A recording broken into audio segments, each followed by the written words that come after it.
Hey guys, welcome to my channel. This is Muhammad Ibrahim. Today I'll be reviewing about a book that genuinely changed how I totally think about money. It's a Psychology of Money by Morgan Housel. A little bit more about the author. He's the New York Times bestseller author of this book, and he has written two other books, which I'm not going to talk about it in this series. But his main argument on the book is that it doesn't matter how smart you are in terms of doing well with your money, but rather it's how you behave with it. Let me put it this way. So your smartness has nothing to do with how you're good at money, but it's all the experience, the personal experience that you had during your teens, or like when your childhood, or being with your family. So that like helps you with how you act with your money in terms of like saving, budgeting, investing. There's so many things that's involved in that. This framing really hits me hard because of how it landed. Before getting into pros and cons about this book, let me tell you a personal story why and how I relate to this. So I came to US like 8 years back. I've been living here for 8 years. I came here for my bachelor degree. I grew up in India and Dubai. So when I started my job, I was noticing more about like how's my behavior with the money, because being an immigrant, a South Indian person within like desi families, we don't talk much about money. It's more about like spending, saving, not even investing the money. So a few years back, when I started in the path of personal finance and understanding more about money, the thing that after reading this book is like how I behave with the money. Am I like hoarding the money, or am I like generously giving money out to charity? Am I having like abundant mindset or scarcity mindset? It all like comes down to like how I grew up, during my childhood, or when I was a teenager. So that those all like curates me of how I'm behaving with the money. So I started learning more about it, and I changed my mindset about like how I am investing at the saving at the same time, but rather than hoarding money, not giving to charity or something. So it kind of like really changed of my perspective towards the money and how I behave with the money. That's why in the book the core concept is that it has less to do with your smartness but more to do with how you behave actually with the money. The second point, which is most important, is the saving rate. That alone pays for the book itself, understanding the concept. So what do I mean by that? Save money is the most actionable step that anyone can take, but it also means that saving money doesn't have to do with how much income you produce, or how you pick like one moonshot a stock. It doesn't depend on that. It depends on the saving gap. What is the gap? Is between your ego and your actual income. So saving your money, able to like control your spending and saving, the gap between the income and the spending that you do, that's a save rate, right? There's a formula in the book. You can go more depth in the book, but key thing is to know that the saving rate of your income that you generate is most important, because you can be still happy on the modest income that you earn. So it doesn't have to be like like seven figure, eight figure.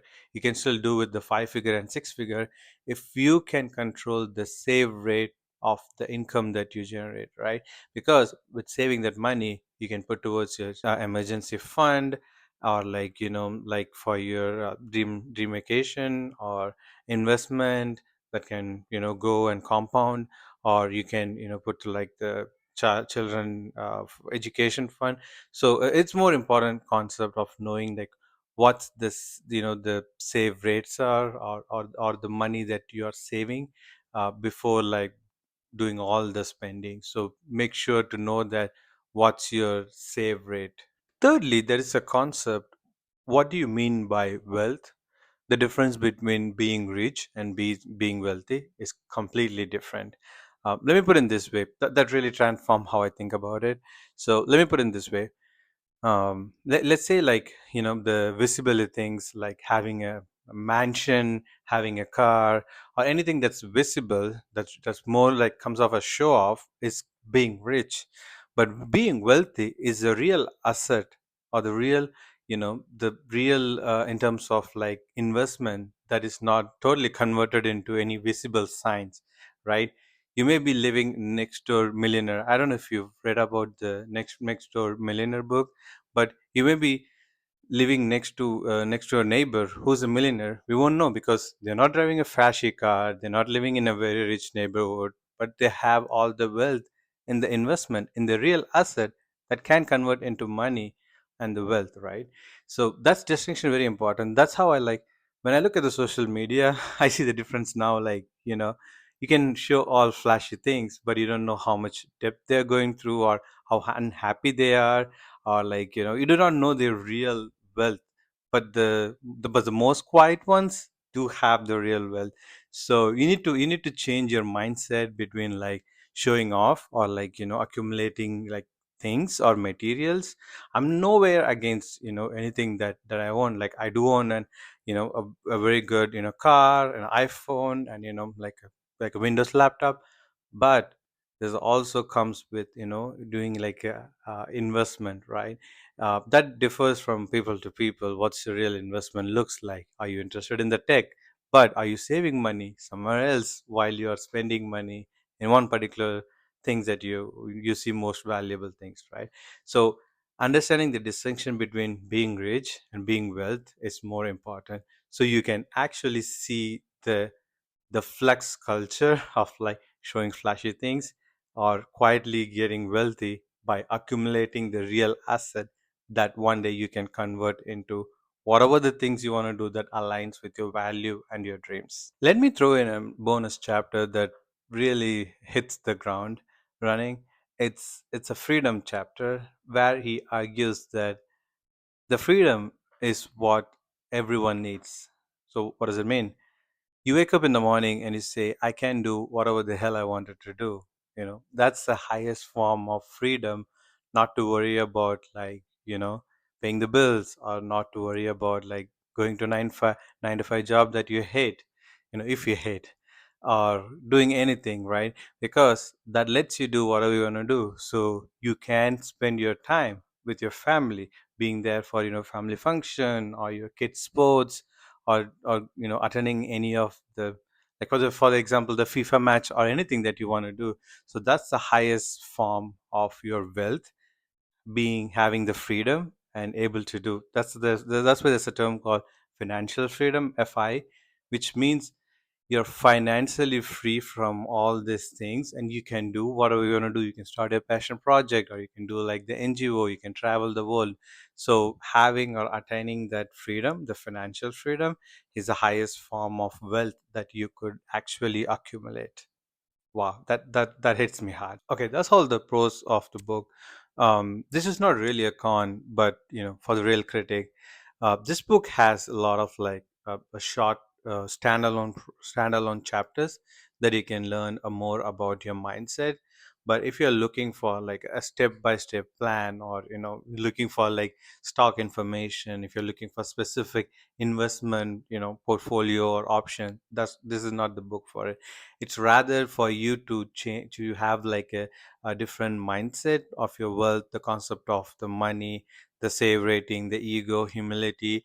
It's more about that, but not really about like, a very well structured step by step plans of how you can accumulate wealth, or generate an income. Is definitely not for that. So you would have to find, there are like other like thousands of books out there, but this is more about like fundamental foundation and the mindset of how you're going to deal with your money, how you're behaving with your money. My personal experience with the book, has profound effects on how I have my mindset towards the money, and how I can change my the wealth of my generational families, and how I can create a generational wealth for me. Definitely it has switched all my behavior and how I think about money. One of the things that really, a notable chapter is also the concept. More like concept is also like nothing is for free. What do I mean by that? let's say we have the stock market, right? It has volatility. It's not like a straight run up. It has like in between, a lot of, the volatility that takes place. It's the fee that you're paying for a long term. So that's how you see it. Nothing is free. It's the fee that you're paying for, accumulating your wealth, being on stock, being in the stock investment. So that's what I mean by, like, there's no free lunch. The same thing. There's no like a free in anything that you do. So you just have to, change your mind that, oh my God, my stock has been down today, or my ETF is down, or mutual fund is down. It's a fee that you're paying for the long term wealth accumulation. So my final recommendation, I will give 5 out of 5. It's definitely a mindset switch book of towards your behavior. Money is not like a spreadsheet or a stock that you can go in and start accumulating your wealth. But definitely, let me know in the comments what's one of your favorite chapters, if you have read the book, or what do you get out of this video. Let me know anything, or if you have like any future videos that you want me to know, let me know in the comments. See you on the next video. Bye.